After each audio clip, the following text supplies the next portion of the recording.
स्वागत है आपका मेरे YouTube चैनल में। आज हम लोग पढ़ने वाले हैं कक्षा 9वीं विषय हिंदी से पाठ सीवी रमन। इसको लिखे हैं अरविंद गुप्ता जी। तो चलिए पढ़ना शुरू करते हैं, वीडियो शुरू करते हैं। चैनल को सब्सक्राइब कीजिएगा, अपने दोस्तों के साथ जरूर इसको शेयर कीजिएगा। पूरा पाठ जो है बहुत आसान तरीके से समझने वाले हैं और वीडियो को आपको अंत तक देखना है ताकि सारी चीज़ें अच्छे से क्लियर हो जाए। सबसे पहले यहाँ पर जीवन परिचय दिया गया है अरविंद गुप्ता जी का।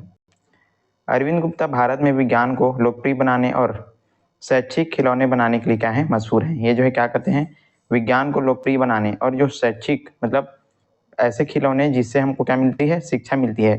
तो ऐसे खिलौने बनाने का काम कौन करते हैं, अरविंद गुप्ता जो है करते हैं। वे लेखन व अनुवाद भी करते हैं। उनकी लोकप्रिय वेबसाइट अरविंद गुप्ता टॉयज.com पर खिलौने और पुस्तकों का विशाल भंडार है। तो इसको जो है आप गूगल पर जा करके देख सकते हैं, अरविंद गुप्ता टॉयज.com। तो यहाँ पर आपको जो है खिलौने और पुस्तकों का जो विशाल जो भंडार है देखने को मिल जाएगा। अपने काम के लिए उन्हें कई पुरस्कार मिल चुके हैं, जिनमें बच्चों में विज्ञान के प्रचार प्रसार के लिए भारत सरकार का पहला राष्ट्रीय पुरस्कार शामिल है। तो इनको जो है बहुत सारे पुरस्कार भी मिल चुके हैं, इनको जो है सम्मान भी मिल चुका है। क्यों?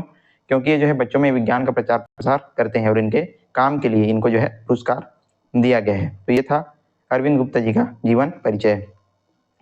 चलिए पाठ की तरफ आगे बढ़ते हैं। आज वैज्ञानिक प्रयोगशालाओं में अंधाधुंध पूंजी निवेश और परिष्कृत उपकरणों का बोलबाला है, परंतु हमें यह नहीं भूलना चाहिए कि प्रयोगशाला में सबसे महंगा और कीमती उपकरण आज भी मनुष्य का क्या है, दिमाग है।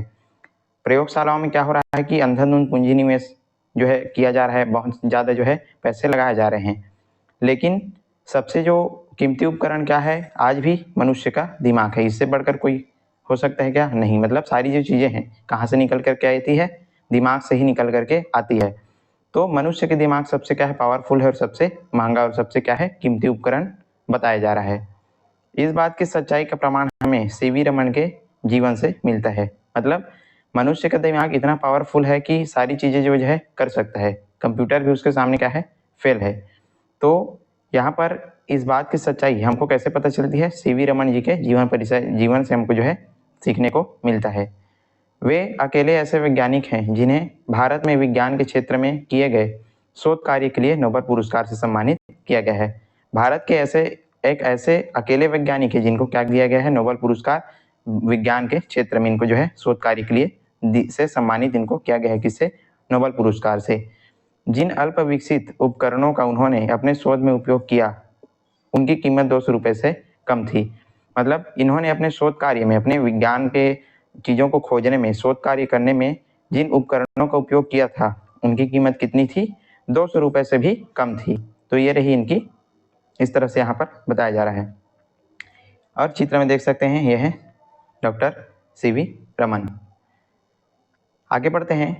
इस विलक्षण वैज्ञानिक का जन्म 7 नवंबर 1888 को तमिलनाडु के तिरुचिरापल्ली नगर में हुआ। उनके पिता भौतिकी विज्ञान और गणित के विख्यात थे। मतलब क्या है, इनका जो जन्म है वो कब हुआ था? 7 नवंबर 1888 को। कहाँ? तमिलनाडु के तिरुचिरापल्ली नगर में हुआ था।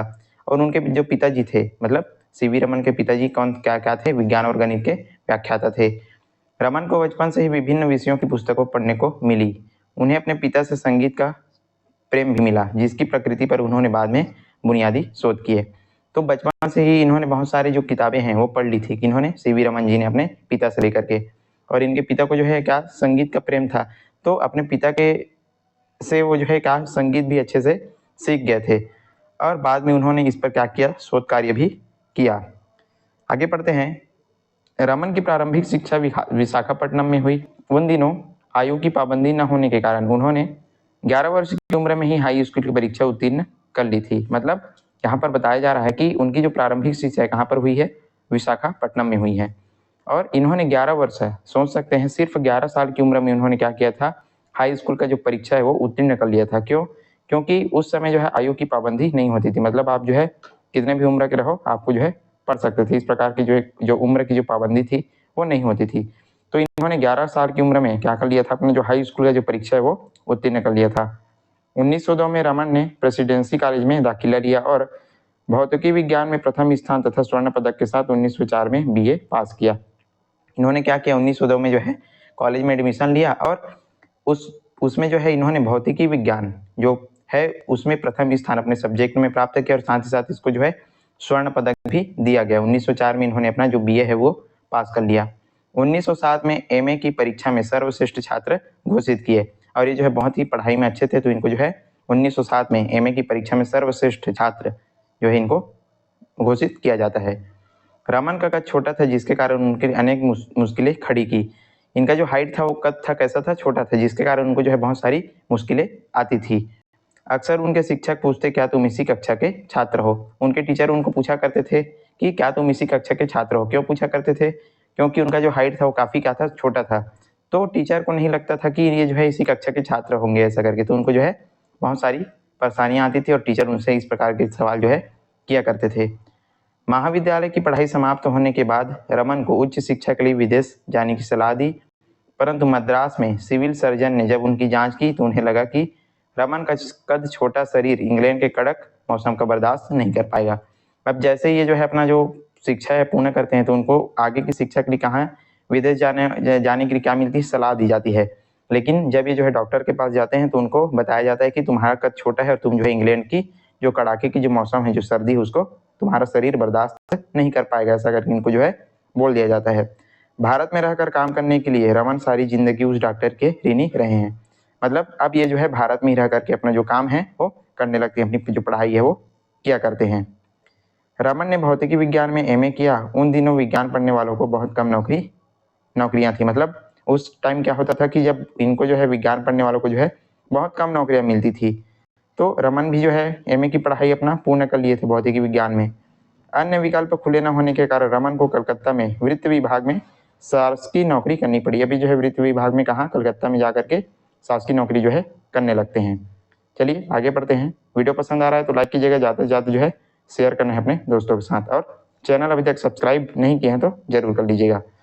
वित्त विभाग में नौकरी करते हुए भी भौतिकी में रमन की रुचि लगातार बनी रही। उन्होंने घर में ही एक छोटी प्रयोगशाला बनाई और वहाँ प्रयोग करने लगे। ये क्या करते नहीं, वित्त विभाग में जो है नौकरी करते थे, साथ ही साथ इनका क्या था, भौतिकी में बहुत ज़्यादा रुचि था, अपने शोध कार्य में, अपने विज्ञान में। तो जो है क्या करते हैं, अपने घर में ही एक छोटा सा क्या बना लेते हैं, प्रयोगशाला बना लेते हैं, और वहीं पर अपने जो सारे जो प्रयोग हैं वो करने लगते हैं। एक दिन काम से लौटते समय उन्हें एक साइन बोर्ड दिखाई दिया जिस पर Indian association for cultivation of science लिखा था। जब ये जो है अपने काम से लौट रहे थे, एक दिन अपने नौकरी से जो है वापस आ रहे थे, तो इनको क्या दिखाई देता है, साइन बोर्ड दिखाई देता है जिसमें क्या लिखा था, Indian association for cultivation of science. तो कहा जाता है कि रमन चलती ट्राम से कूदकर वहां पहुंचे जहां उनका स्वागत अमृतलाल सरकार ने किया। तो जैसे ही ये जो है इस साइंस के बोर्ड को देखते हैं तो जो है कूद जाते हैं और कहाँ, उस साइंस के जो ऑफिस है वहां पर पहुंच जाते हैं, जहाँ इनका स्वागत कौन करते हैं, अमृतलाल सरकार इनका स्वागत करते हैं। इनके पिता महेंद्र लाल सरकार ने भारतीय विज्ञान का प्रसार करने के लिए 1876 में इस संस्था की स्थापना की थी। मतलब एक जो संस्था है वहां पर ये जो है पहुंच जाते हैं, जिसकी स्थापना किन्होंने की थी, महेंद्र लाल सरकार ने। किस लिए की थी, भारतीय विज्ञान का प्रसार करने के लिए। मतलब भारत के जो वैज्ञानिक हैं, जो विज्ञान का जो क्षेत्र है उसका प्रचार प्रसार करने के लिए इस संस्था की 1876 में इसकी क्या किया था, स्थापना किया गया था। अब रमन शाम को अपने दफ्तर से लौटकर वहां की प्रयोगशाला में काम करने लगे। अब ये जो है क्या करते थे, अपना काम करते थे और शाम के समय दफ्तर से लौट करके कहाँ चले जाते थे, इस संस्था में काम करने के लिए चले जाते थे, प्रयोगशाला में। जल्द ही वे उच्च कोटि के वैज्ञानिक शोध पत्र लिखने लगे जिनकी ओर विशेषज्ञों का ध्यान आकर्षित हुआ। अब ये जो है बहुत अच्छे तरीके से अपना जो है काम करने लगे, तो सारे जो वैज्ञानिक हैं इनके ओर जो है ध्यान देते हैं। 1917 में कलकत्ता विश्वविद्यालय के उप कुलपति आशुतोष मुखर्जी ने रमन को विश्वविद्यालय में भौतिकी विज्ञान की तारकथनापालिक चेलर स्वीकार करने का निमंत्रण दिया। मतलब इनको जो है क्या किया जाता है, एक पद दे दिया जाता है और उनको जो है स्वीकार करने के लिए निमंत्रण दिया जाता है। रमन फूले न समाये वित्त विभाग के बही खातों से बरी होकर अब वे अपने प्रिय विषय पर शोध करने के लिए मुक्त थे। अब इनको जो है नौकरी मिल जाता है और काम करने के लिए इनको जो है संस्था मिल जाता है। तो ये जो है अपना जो पुराना जो वित्त विभाग में नौकरी कर रहे थे उनको जो है छोड़ करके अपने प्रिय विषय, मतलब जो इनके जो शोध कार्य है वहाँ पर ये जो है जुड़ जाते हैं अच्छे तरीके से। अब क्या होता है, 1921 में एक सम्मेलन में भाग लेने के लिए रमन विदेश गए। अब 1921 में एक सम्मेलन होता है जिसमें भाग लेने के लिए इनको कहाँ भेजा जाता है, विदेश भेज दिया जाता है। किनको, रमन को। उनकी यह समुद्री यात्रा भौतिकी विज्ञान के लिए बहुत लाभदायक सिद्ध हुई। अब ये जो है किससे जा रहे थे, समुद्री यात्रा, मतलब जहाज से होकर के जा रहे थे, कहाँ, विदेश। अब ये जो यात्रा है उनके लिए बहुत ज़्यादा लाभप्रद, शायद मतलब लाभदायक जो है साबित होती है। कैसे, वे समुद्र के गहरे नीले पानी को निहारते रहते। सागर का पानी नीला क्यों दिखता है? क्या पानी आसमान के प्रतिबिंब के कारण नीला दिखता है? क्या कोई और कारण है? तो ये सारे जो क्वेश्चन है उनके मन में जो है चलते रहते थे। मतलब जब वो जो है कहाँ जा रहे थे, विदेश जा रहे थे जहाज पर सवार होकर के, तो जब वो जो है क्या देखते थे, समुद्र के पानी को देखते थे, तो उनके मन में काफी सारे जो क्वेश्चन है वो आते थे कि ये जो समुद्र का पानी हो नीला क्यों है, क्या ये जो पानी है वो आसमान के कलर की वजह से नीला है। तो और सारे कई जो प्रश्न है उनके मन में उठा करते थे। रमन को एहसास हुआ कि सागर का नीलापन पानी और सूर्य के प्रकाश के अंतर संबंध के कारण है। मतलब इनको जो है आभास होता है कि ये जो सागर का जो नीलापन है वो पानी और सूर्य के प्रकाश से कुछ ना कुछ क्या है, इनका संबंध है ऐसा करके। इस तरह जब जहाज के अन्य मुसाफिर ताश और बिंगो के खेलों में मस्त थे, तब रमन वहां एक जेबी वर्णक्रम मापी के प्रयोग से मग्न थे और उन्होंने अपने अलग माध्यम में प्रकाश और प्रकीर्णन पर एक शोध पत्र लिख डाला। सारे लोग क्या करते थे, अपने अपने में मस्त रहते थे, जितने भी लोग जा रहे थे जहाज में। तो रमन क्या करते थे, अपने जो सारे जो वक्त है शोध कार्य में जो है बिताते थे अपनी यात्रा के दौरान। अब क्या होता है, भारत लौटने के बाद रमन ने इस विषय पर गंभीरता से शोध शुरू किया। अब जैसे ही वो जो है पुनः विदेश से कहाँ आते हैं, भारत वापिस आ जाते हैं, तो अपने इस विषय पर जो है शोध कार्य शुरू कर देते हैं। मतलब जो प्रकाश वाला जो उन्होंने सोचा था कि ये जो पानी है वो कैसे, इसका रंग जो है नीला क्यों है, तो इन सारे विषयों पर वो जो है अपना जो शोध है, खोज है, वो चालू कर देते हैं। अब क्या होता है, उन्होंने प्रकाश की किरणों को भिन्न भिन्न द्रवों से गुजारा और उनके प्रभाव का अध्ययन किया। मतलब उन्होंने प्रकाश के किरण जो है उनको जो है अलग अलग द्रवों से, वो जो है पानी से, शहद से, इन सारी चीजों से जो है द्रवों से होकर के वो जो है गुजारते हैं और क्या क्या इनका प्रभाव पड़ता है उनका अध्ययन करते हैं। अंततः 1928 में उन्होंने सिद्ध किया कि जब किसी एक रंग का प्रकाश किसी द्रव से होकर गुजरता है तो प्रकाश के कण और द्रव के परमाणु एक दूसरे पर क्रिया करते हैं और प्रकाश को बिखेर देते हैं। तो इन्होंने क्या बताया कि जब जो है किसी एक रंग को, कोई भी कलर हो गया, उसको जो है उस रंग के प्रकाश को जो है किसी द्रव से हम गुजारते हैं, तो जो प्रकाश के कण है और जो द्रव के परमाणु है एक दूसरे पर क्या करते हैं, क्रिया करते हैं और जो प्रकाश है वो बिखेर देते हैं। इस प्रकार वो जो है अपना शोध करते हैं। बाहर निकलने वाली प्रकाश किरण का रंग आने वाली प्रकाश किरण से क्या होता है, भिन्न होता है। और जो बाहर जो निकलता है प्रकाश किरण, वो जो है अंदर जाने वाली किरण से क्या होता है, भिन्न होता है। तो इस प्रकार ये जो है शोध करते हैं। और बाहर निकलने वाली किरण आने वाली किरण की तुलना में ऊंचे और नीचे दोनों स्तर की ऊर्जा की ओर मुड़ती है और यही वह सुप्रसिद्ध रमन प्रभाव है, जिसे आगे चल करके रमन को रोमन पुरस्कार मिला। मतलब यही रमन प्रभाव है जिनको इन्होंने क्या किया था, शोध किया था। बहुत ही फेमस ये जो है सुप्रसिद्ध रमन प्रभाव इसी को कहा जाता है और इसी के कारण उनको जो है आगे चल करके नोबेल पुरस्कार से सम्मानित किया गया।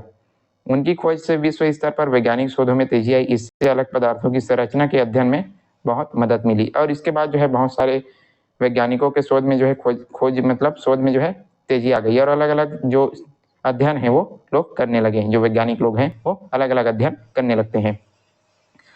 आगे बढ़ते हैं। इस बुनियादी शोध के बाद रमन पर सम्मानों की झड़ी लग गई। अर्नेस्ट रदरफोर्ड ने रमन प्रभाव की खोज की घोषणा रॉयल सोसाइटी में की, जिसके बाद ब्रिटिश सरकार ने रमन को नाइटहुड के सम्मान से नवाजा। अब इनके बाद जो है इनको जो बहुत सारा क्या मिलता है, सम्मान मिलता है इनके खोजों के बाद। रमन प्रभाव जब ये जो है खोज कर लेते हैं और अपना जो अध्ययन पूरा कर लेते हैं, शोध जो खोजबीन है वो पूरा कर लेते हैं, तो उनको जो है बहुत सारा क्या मिलता है, सम्मान मिलता है। और अर्नेस्ट रदरफोर्ड ने इनको जो है रमन प्रभाव के लिए क्या किया, रॉयल सोसाइटी में जो है इनका और ब्रिटिश सरकार ने इनको जो है नाइटहुड की क्या दी, बहुत सम्मान से इनको जो है नवाजा गया। 10 दिसंबर 1930 में को उन्हें दुनिया के सर्वोच्च पुरस्कार नोबेल पुरस्कार से जो है सम्मानित किया गया और 10 दिसंबर 1930 को जो इनको क्या दिया जाता है, नोबेल पुरस्कार से सम्मानित किया जाता है। नोबेल पुरस्कार इनको दिया जाता है। विज्ञान के लिए नोबेल पुरस्कार पाने वाले रमन पहले एशियाई और पहले अश्वेत थे। मतलब जो पहला नोबेल पुरस्कार पाने वाले कौन थे, सीवी रमन जी थे। उन्होंने पहले रविंद्रनाथ ठाकुर को साहित्य क्षेत्र में सम्मान मिला था। रमन के बाद उनके भांजे सुब्रमण्यम चंद्रशेखर को लगभग 50 वर्ष बाद 1883 में नोबेल पुरस्कार मिला और इनके जो भांजे थे जिनका नाम था सुब्रमण्यम चंद्रशेखर, तो इनको जो है भी नोबेल पुरस्कार मिलता है 50 साल बाद 1983 में। तो ये था नोबेल पुरस्कार। अब आगे बढ़ते हैं।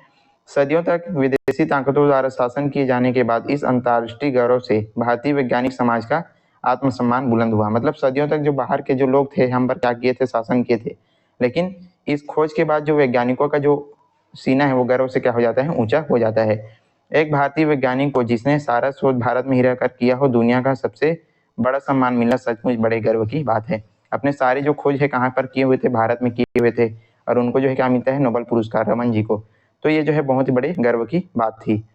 जुलाई 1933 में रमन को टाटा विज्ञान संस्थान, वर्तमान में भारतीय विज्ञान संस्थान बेंगलोर का प्रथम भारतीय निवेशक नियुक्त किया गया। अगले 15 वर्ष रमन ने इस संस्था में गुजारे और इस दौरान उन्होंने यहाँ के विश्व स्तर का भौतिक विज्ञान विभाग स्थापित किया। तो इनको जो है 15 वर्ष तक इन्होंने इस संस्था में जो है काम किया।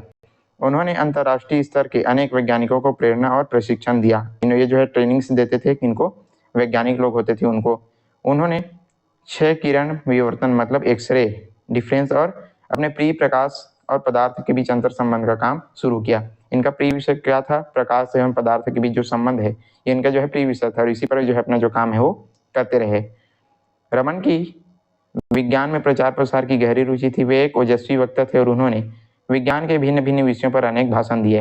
ये जो है इनके विज्ञान के प्रचार प्रसार में इनकी गहरी रुचि थी, मतलब बातों को जो है, विज्ञान की बातों को जो है लोगों को बताने में इनकी क्या थी, गहरी रुचि थी। और ये जो है ओजस्वी वक्ता थे, मतलब इनको जो है बोलने की इनकी जो कला थी वो भी कैसी थी, बहुत बढ़िया थी। तो ये जो है बहुत अलग अलग विषयों पर क्या देते थे, भाषण भी देते थे। उन्होंने विज्ञान के क्षेत्र में काम करने के आनंद तथा समाज के उत्थान में उसकी मुख्य भूमिका का बल दिया। मतलब विज्ञान के क्षेत्र में काम करने में कितना आनंद आता है, समाज में उसका क्या क्या रोल है, इन सारी चीज़ों पर उनका जो योगदान है बहुत क्या था, बड़ा था। अपने लोकप्रिय व्याख्यानों में वे गुण विषयों को लेकर सरल और अत्यंत रोचक रूप से प्रस्तुत करते, जिसे वे प्रदर्शन कहते थे। मतलब जब ये जो है अपना कोई भी टॉपिक बताते थे तो उसको जो है बहुत अच्छे तरीके से एक्सप्लेन करते थे, बहुत अच्छे तरीके से बताया करते थे। वे दर्शकों को मंत्रमुग्ध कर देते हुए अपने व्याख्यान में वे अक्सर कोई जीवंत वैज्ञानिक प्रयोग करके दिखाते थे। मतलब जो भी देखने वाला होता था वो जो है आश्चर्यचकित रह जाता था। बहुत अच्छे तरीके से जो है लोगों को समझाते थे। उनका व्याख्यान आसमान नीला क्यों होता है आज भी वैज्ञानिक भावना को संप्रेषित करने और उसकी पद्धति की एक अनूठी मिसाल है। आज भी ये जो है टॉपिक है विज्ञान, जो आसमान नीला क्यों होता है, ये भी बहुत अच्छे तरीके से इनको समझाने आता था और बहुत अच्छे तरीके से इन्होंने लोगों के सामने इस बात को रखा है। रूखे तथ्यों और सूत्रों को रटकर सीखने के विषय में रूप न प्रस्तुत करके न विज्ञान को चरणबद्ध प्रश्नों की एक श्रृंखला के रूप में पेश करते थे। इस तरह वे सुव्यवस्थित तार्किकता के माध्यम से प्रकृति की कार्यप्रणाली को समझाते थे। मतलब ये जो है रटने वाली चीज नहीं करते थे, पूरे तरीके से जो है समझाने का प्रयास करते थे। एक एक करके सारे टॉपिक्स को अच्छे से समझाने में जो है विश्वास करते थे। वे भारतीय राष्ट्रीय विज्ञान अकादमी के संस्थापक सदस्य थे। रमन को वाद्य यंत्रों की ध्वनि, मतलब जो वाद्य यंत्र जितने भी होते हैं, तबला पेटी, उनकी ध्वनि पर भी काम करना इन्होंने चालू कर दिया। अध्यारोपण गतिविधियों के आधार पर धनुष डोर से बजने वाले वाद्य यंत्रों के तर्यक कंपन, मतलब जो वाइब्रेशन है, का सिद्धांत उन्होंने विकसित किया। भारतीय ताल वाद्य और तबला और मृदंग की ध्वनि के समस्वरणी स्वभाव पर भी शोध करने वाले प्रथम व्यक्ति थे। मतलब जो तबला से जो आवाज निकलता है, जो भी वाद्य यंत्र आवाज निकालते हैं, वो किस प्रकार से जो है काम करते हैं, कैसे उनका आवाज जो है बाहर आता है, तो इन सारी चीजों पर भी जो है काम करने वाले कौन थे, पहले व्यक्ति थे। 1943 में उन्होंने एक कंपनी शुरू की जिसका नाम था Travancore chemical and manufacturing company limited. तो इन्होंने एक कंपनी शुरू की जिसका क्या नाम था, Travancore chemical and manufacturing company limited, जो कि 1943 में इन्होंने शुरू की थी।